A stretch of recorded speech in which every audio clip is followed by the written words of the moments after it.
መልእክቱ የሚጻፈው ጌታን ለሚያውቁ ዳግም ለተወለዱ ልክ እንደኔና እንደናንተ ቸርች ውስጥ ላሉ ሰዎች የተጻፈ ደብዳቤ ነው። በደጅ ላሉ ወይንም የወንጌል እውነት ሰምተው ለማያውቁ ሰዎች የተጻፈ መልእክት ሳይሆን የወንጌል እውነት ሰምተው በክርስቶስ አምነው ቤተ ክርስቲያን ውስጥ ለተተከሉ ሰዎች የተጻፈ ደብዳቤ ነው። አንደኛ ዮሐንስ ምዕራፍ 5 ላይ ከቁጥር 13 እስከ 15 በጌታ በኢየሱስ ክርስቶስ ስም አነበዋለሁ። በእግዚአብሔር ልጅ ስም ስለምታምኑ እናንተ የዘላለም ሕይወት እንዳላችሁ ታውቁ ዘንድ ይህን እጽፍላችኋለሁ። በእግዚአብሔር ፊት ለመቅረብ ያለን ድፍረት ይህ ነው። ማንኛውንም ነገር እንደ ፈቃዱ ብንለምን እርሱ ይሰማናል።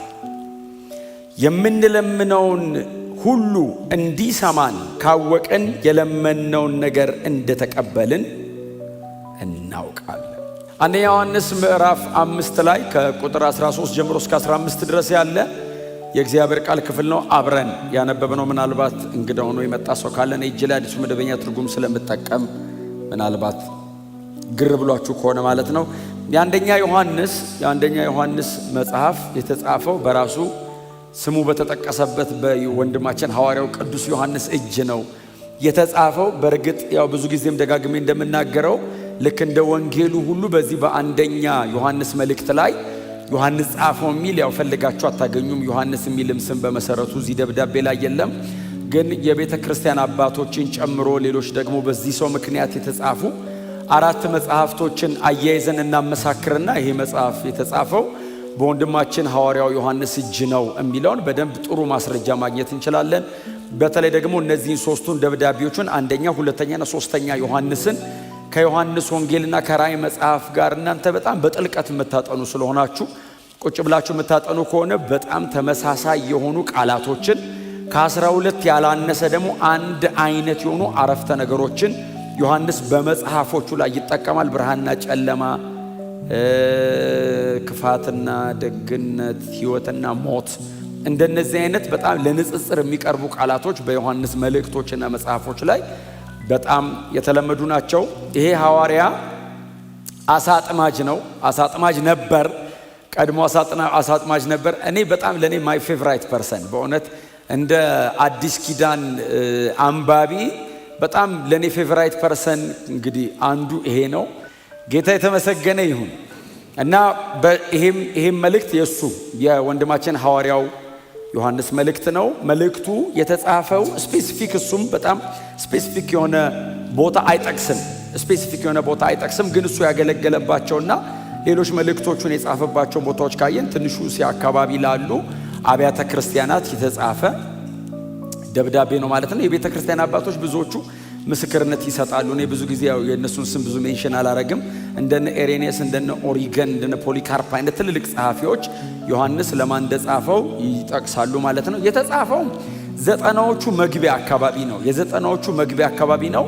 ራእይንም ስናገር ብዙ ጊዜ 93 ዓመተ ምህረት አካባቢ አየው 95 አካባቢ ጻፈው ብዬ ብዙ ጊዜ እናገራለሁ። ከፍጥሞ ወደ ኤፌሶን ተፈቶ መጥቷል በኋላ ላይ ብለናል።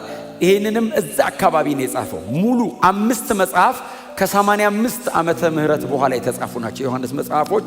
ከሁሉም የአዲስ ኪዳናችን መጽሐፎች መጨረሻ ላይ የተጻፉት የዚህ ሰው መጽሐፎች ናቸው ማለት ነው። ምዕራፍ 5 ይሄ ደብዳቤ የተጻፈበት ዓላማ በዛ ዘመን ተነስቶ የነበረ አንድ በጣም ከባድ የስተት ትምህርትና የስተት አሰራሮች ነበሩ።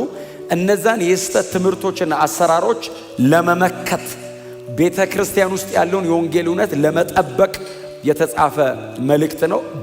በተለይ የኖስቲሲዝም የሚባለውን የኖስቲኮችን የስተት ትምህርት በክርስቶስ ኢየሱስ ማንነት ላይ የተሰራውን የተሳሳተ የኖስቲኮችን ትምህርት ለመመከትና ወንጌልን ለማጽናት የተጻፈ ደብዳቤ ነው። ስታነቡ ይሄንን ቆላስያስን፣ ሁለተኛ ተሰሎንቄን፣ ሌሎችም የጳውሎስ መልእክቶችን ከዚህ የስተት ትምህርት አንጻር ስለተጻፉ ማግኘት ትችላላችሁ። ምዕራፍ 5 ቁጥር 13 ምንድነው የሚለው? ምዕራፍ 5 ከቁጥር 1 ጀምሮ ካነበባችሁ በእግዚአብሔር ልጅ በክርስቶስ ኢየሱስ ስለማመን ነው የተጻፈው። ስለማመን ነው። ምዕራፍ 5 በክርስቶስ ኢየሱስ ስለማመን ወይንም በእግዚአብሔር ልጅ ስለማመን ቃሉ ቀጥታ እንደሱ ስለሆነ በእግዚአብሔር ልጅ ስለማመን የተጻፈው እዚሁም ጋር አያይዞ አጽንቶ ይናገራል። ምዕራፍ 5 ቁጥር 13 መልእክቱ የሚጻፈው ጌታን ለሚያውቁ ዳግም ለተወለዱ ልክ እንደኔና እንደናንተ ቸርች ውስጥ ላሉ ሰዎች የተጻፈ ደብዳቤ ነው። በደጅ ላሉ ወይንም የወንጌል እውነት ሰምተው ለማያውቁ ሰዎች የተጻፈ መልእክት ሳይሆን የወንጌል እውነት ሰምተው በክርስቶስ አምነው ቤተ ክርስቲያን ውስጥ ለተተከሉ ሰዎች የተጻፈ ደብዳቤ ነው። ምንድነው የሚለው? ቁጥር 13 ምንድነው የሚለው? በእግዚአብሔር ልጅ ስም የምታምኑ እናንተ የዘላለም ሕይወት እንዳላችሁ ታውቁ ዘንድ ይህን እጽፍላችኋለሁ። እንግዲህ ዮሐንስ በዚህ ደብዳቤው ላይ ተደራሲያኑን ወይንም የመልእክቶቹን አንባቢዎች ሲጠራቸው ልጆች ሆይ እያለ ነው አይደል? የሚጠራቸው ልጆች ሆይ እያለ ነው። ስለዚህ እሱ አረጋዊ ነው ማለት ነው። በእድሜ ባለጠጋ ሽማግሌ ነው ማለት ነው። ሲጠራ በጣም በልጅነቱ ቢጠራም ይህንን መልእክት ሲጽፍ ግን እድሜ ባለጠጋ ሆኖ በጣም የሸመገለ አረጋዊ ነው እና ሲጽፍ የሚጽፍላቸው በእድሜ ደረጃም በጣም ልጆች ናቸው። በመንፈሳዊ ደረጃም ደግሞ እጅግ በጣም ሩቅ ነው። እሱ ሲኒየራቸው ነው። የክርስቶስ ኢየሱስ መሬት ላይ የነበረ አገልግሎት የአይን ምስክር የነበረ ሰውዬ ነው አሁን እየጻፈ ያለው እና ሲጽፍላቸው የዘላለም ሕይወት እንዳላችሁ ታውቁ ዘንድ ይህንን እጽፍላችኋለሁ። ለነማን ነው ይህንን የሚጽፈው? በእግዚአብሔር ልጅ ስም ለሚያምኑ። ጎናቸው ሰው በጌታ በኢየሱስ ስም የምታምን ከሆነ የዘላለም ሕይወት አለ በሉት እስቲ።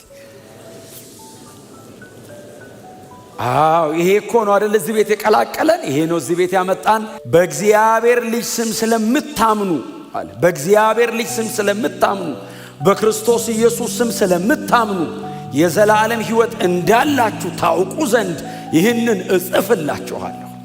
ክብር ለኢየሱስ ይሁን። በጣም እድለኛና የተመሰገነ ሐዋርያ ነው። እየጻፈ ያለው መልእክት የእግዚአብሔር ዘላለማዊውን እቅድ ነው እየጻፈ ያለው። የዘላለም ሕይወት አላችሁ እያለ ነው እየጻፈ ያለው። ለእነማ ሲል? በእግዚአብሔር ልጅ ስም ለምታምኑ ለእናንተ። በጣም በብዙ ስደት ውስጥ ነው ያሉት ቸርቾቹ። በወንጌል አምነው በክርስቶስ ኢየሱስ በመዳናቸው ምክንያት በጣም ስደት ውስጥ ነው ያሉት። በጣም እየተሰቃዩ ነው ያሉት። ያገኛቸው በሙሉ ሊገላቸው ነው የሚፈልገው። ዮሐንስ እንደዚህ ያለ የዘላለም ሕይወት አላችሁ። መሬት ላይ በጣም የሴኩሪቲ ጥያቄ ያለባቸው፣ አሁን ነገ መጥተው ቢገሉኝስ፣ አሁን ቢያጠፉኝስ ድንገት፣ እኔ አሁን በክርስቶስ ኢየሱስ አምኛለሁ ብዬ ትርፌ ምንድን ነው? በእግዚአብሔር ልጅ ስም የምታምኑ ሆይ አቤት ይላል ጉባኤው። አሁን አንባቢው ቆሞ በጣም ላይት በሆነ በግሪክ ቋንቋ ነው የተጻፈው። ኮይኔ ተብሎ በሚጣራው ቋንቋ ነው የተጻፈው ወንጌሉም ይሄም እና በጣም ማንኛውም ሰው በቀላሉ አንደርስታንድ ያደርገዋል። ባይዘው የዮሐንስን ደብዳቤ ማንም ሌማን የሆነ ማለት ነው፣ ምንም ፊደል ቆጥሮ የማያቅ ትምህርት ቤት ሄዶ የማያቅ ምንም አንብቦ የማያቅ ሰው የዮሐንስ ደብዳቤ ቆሞ ሲነበብለት በቀላሉ ይገባዋል። ዮሐንስ በጣም ቀላል በሆኑ ቃላቶች እጅግ በጣም ጥልቅና ከባድ የሆነ ነገር በማስተላለፍ ነው የሚታወቀው። የዘላለም መንግስትን ሚስጥር በጣም ላይት በሆነ ቋንቋ ያቀርበዋል።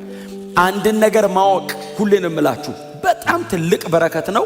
ያወቃችሁትን ነገር ደግሞ ሲምፕሊፋይ አድርጎ ማቅረብ በጣም ትልቅ በረከት ነው። ያቸው ሰዎቹን ሪች በጣም ባለጠጋ በእግዚአብሔር ብርሃን በዘላለም እውነት ሚስጥር በጣም ባለጠጋ።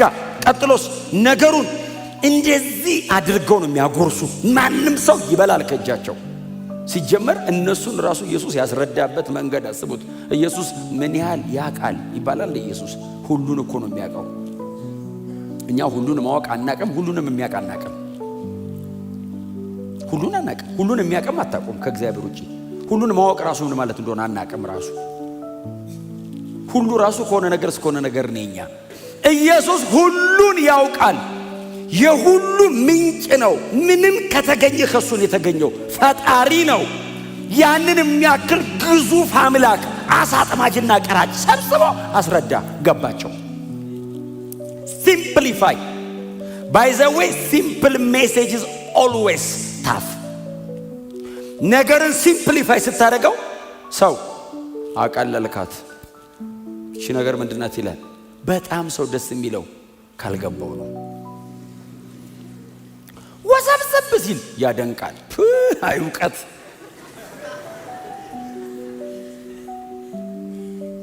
ይሁት የሚወራውን ይሁት። በእግዚአብሔር ልጅ ስም ስለምታምኑ፣ በእግዚአብሔር ልጅ ስም ማመን ብቻውን እኮ ተምረን የማንጨርሰው ነገር እኮ ነው። በእግዚአብሔር ልጅ ስም ስለምታውቁት ኦኬ በቃ ገብቶናል ምን እያለ እንደሆነ። አዎ እናምናለን ሲሉ የዘላለም ሕይወት አላችሁ አይደለም ያለው፣ እንዳላችሁ እንድታቁ። ኦሬዲ አላችሁ እኮ ስታምኑ። አዎ መሃል ላይ የሚያፍገመግምና የሚያንገዳግድ በሲቃና በመከራ መካከል ስታልፍ እግዚአብሔር የተወው ሊመስልህ ይችላል። ለዘላለም ሕይወት አይደለም መሬት ላይ ያለው ጉዳይ ራሱ መች ዳር ያዘና ነው ይላል አንዳንድ ሰው። ስለዚህ ዮሐንስ የዘላለም ሕይወት እንዳላችሁ አይደለም ያለው፣ እንዳላችሁ እንድታቁ እንዳትረሱት። በተነበበ ቁጥራው እንደ ሪማይንደር ነኝ እኔ አስታዋሽ። አማኝ የዘላለም ሕይወት አለው። ምንም ያምን በእግዚአብሔር ልጅ በኢየሱስ ክርስቶስ ስም የሚያምን የመጨረሻ እምነታችን የተመሰረተው በኢየሱስ ክርስቶስ ላይ ነው። ከኢየሱስ ክርስቶስ ውጪ እምነታችንን የሚመሰርት ሌላ ነገር የለም። የእምነት የክርስትና የእምነት መሰረቱ ክርስቶስ ኢየሱስ ነው። ራሱ ይሄንን ደብዳቤ ጻፈልን ሰውዬ እኮ ወንጌሉን ሲጽፍ 20:31 አይደል? ዮሐንስ ወንጌል ምዕራፍ 20 ቁጥር 31። ለምንድን ነው ወንጌሉን የጻፍከው አሉት። ለግሪክ ነገር ነው የተጻፈው ወንጌሉ። ወንጌል ለግሪኮች ነው እና በጣም እንትን ነው ይሄ። አሁን ለምሳሌ አስረድተ እምቢ ካለ አንድ ሰው፣ በተለይ ደግሞ ትንሽ እንትን ነኝ ካለ፣ ይሄ የእውቀት ሰው ነኝ ካለ ዮሐንስ ወንጌልን ጋብዘው። ዝም ብለህ እስቲ አንብበውና እንገናኝ በለው። በታትኖት አፍርሶት አብኩቶት ገንብቶት በጌታ አድርጎ ይሰጣል። የሰውን ይሄ በእግዚአብሔር እውቀት ላይ የሚነሳ የሰው ሐሳብ የሚባለው ለመምታት ነው የተጻፈው ዮሐንስ ወንጌል አይደል? ከዘላለም ነው ታሪክ ውስጥ የሚመጣው ዮሐንስ። ከጊዜ ውጪ ዘላለም ውስጥ ከታሪክ ውጪ የሆነ ነገር ውስጥ መጥቶ ጊዜና ታሪክ መካከል ይከቷል ወንጌልን። በጣም ባይዘው ለግሪካውያኑ በጣም ቻሌንጂንግ ነው። ክብር ለኢየሱስ ይሁን። ለምንድን ነው ይሄንን ሁሉ ነገር የጻፍከው ኢየሱስ ክርስቶስ ላይ? ይሄንን የሚያክል ማብራሪያ አንተ እንደ ሉቃስ የተማሩትን ትምህርት፣ እንደ ማቴዎስ ንግስናውን፣ እንደ ማርቆስ ተአምራት አጽፈው ራሱን ኢየሱስን ትጽፈዋለህ እንዴ? የዮሐንስ ወንጌል ኢየሱስ ላይ የተሰራ ማብራሪያ ነው። በኢየሱስ የተሰራ ስራ ላይ አይደለም ዮሐንስ የተጻፈው። ራሱን ኢየሱስን ነው ኤክስፖዝ ያደረገው። ኤክስፖዚሽኑ ኢየሱስ ላይ ነው። ኢየሱስን ነው እንደዚህ የበተነው፣ ፍልቅቅ አደረገው። ለምንድን ነው ይሄንን ሁሉ የጻፍከው ሲሉ ምንድነው የሚለው? ዮሐንስ 20:31 እንድታነቡት። ለምን ተጻፈ? እርሱ ክርስቶስ ኢየሱስ የእግዚአብሔር ልጅ እንደሆነ ታምኑ ዘንድ አምናችሁ በስሙ ሕይወት ይሆንላችሁ ዘንድ ይህ ተጽፏል። በስሙ አምናችሁ በስሙ የዘላለም ሕይወት እንዲሆንላችሁ ይህ ተጽፏል። በእግዚአብሔር ልጅ ስም የምታምኑ የዘላለም ሕይወት እንዳላችሁ ታውቁ ዘንድ ይህን እጽፍላችኋለሁ። ስለዚህ ዮሐንስ ወንጌል በሙሉ የተጻፈው ሰው ልክ የዮሐንስ ወንጌልን ሲያነብ ኢየሱስ ክርስቶስ የእግዚአብሔር ልጅ ነው ይላል። የዮሐንስ ወንጌል ቲሙሱ ነው። ኢየሱስ ክርስቶስ የእግዚአብሔር ልጅ ነው ይልና ዋው ኢየሱስ የእግዚአብሔር ልጅ ነው ብቻ ብሎ አይሄድም። አምኖ በስሙ የዘላለም ሕይወት ይሆንለታል። አስደንቆ አይለቅም፣ አንቆ ይዞ ክርስቲያን ያደርጋል። ወንጌል ደግሞ እንደሱ ሲሆን ነው ልክ ዋው ብለህ ጭንቅላት ላይ ፕሮሰስ አድርገህ ተደንቀ ከሄድክ ገና ነው። እንደ ኤማውስ መንገደኞች ነህ፣ እየተደነከ ነው። ክሮስ ማድረግ አለበት ወንጌል፣ አቅጣጫ ማስቀየር አለበት። አንተ አማኝ ክርስቲያን ማድረግ አለበት። በእግዚአብሔር ልጅ ስም ለምታምኑ ለእናንተ የዘላለም ሕይወት እንዳላችሁ ታውቁ ዘንድ ይህን እጽፍላቸዋለሁ። ምንድነው የሚጽፍላቸው? ኦልሬዲ የዘላለም ሕይወት አላቸው። የሚቀጥለው ቁጥር ምን እንደሚለው በእግዚአብሔር ፊት ለመቅረብ አይደል ያለን ድፍረት ይህ ነው። በእግዚአብሔር ፊት ለመቅረብ ያለን ድፍረት። ሰው በእግዚአብሔር ፊት ለመቅረብ ያለው ድፍረት ምንድን ነው? አሁን ሁሉም ሰውን ሲጸልይ ሲማር የተለያየ ነገር ሲያደርግ በእግዚአብሔር ፊት ለመቅረብ ይቀርባል። በእግዚአብሔር ፊት ምንድን ነው ድፍረት? በእግዚአብሔር ፊት ለመቅረብ ያለን ድፍረት ይህ ነው። በእግዚአብሔር ልጅ ስም ማመንህ ነው። በእግዚአብሔር ላይ ስም ማመን ነው። በእግዚአብሔር ፊት ለመቅረብ ድፍረት በምን መንገድ እግዚአብሔር ፊት ትቀርባለህ? በየትኛው መስዋዕት በእግዚአብሔር ፊት ትቀርባለህ? በየትኛው የጽድቅ ጉልበት በእግዚአብሔር ፊት ልትቀርብ ትችላለህ? ማን እግዚአብሔርን ሊጠጋው ይችላል? ድፍረት አለን በእግዚአብሔር ፊት ለመቅረብ። ወዳጆች እንዳትሸማቀቁ፣ በእግዚአብሔር ፊት ስትቀርቡ እንዳትሸማቀቁ። ቀና ብላችሁ ቅረቡ፣ ደስ ብላችሁ ቅረቡ። የሚቀጥሉትን ነገሮች በሙሉ ከእግዚአብሔር እንደምትቀበሉ እርግጠኛ ሆናችሁ ቅረቡ። ድፍረት ማለት እሱ ነው። ድፍረት ማለት ደፋርነት አይደለም፣ በክርስቶስ ኢየሱስ የተገኘ መብት ማለት ነው እንጂ ደፋር መሆን ማለት ነው። እንዴት ትርጉሙ ሲጀመር እግዚአብሔር ፊት ደፋር ይኮናል እንዴስ? ለመድፈርስ የሚሆን ግራውንድ አለ እንዴ? በእግዚአብሔር ፊት ግራውንድ የለም። ባይዘው ሰው እግዚአብሔርን ካላወቀው ነው እንጂ ካወቀው መብት አለ እየተባለ ራሱ ይፈራል። እንኳን እንዲሁ ዘው ሊል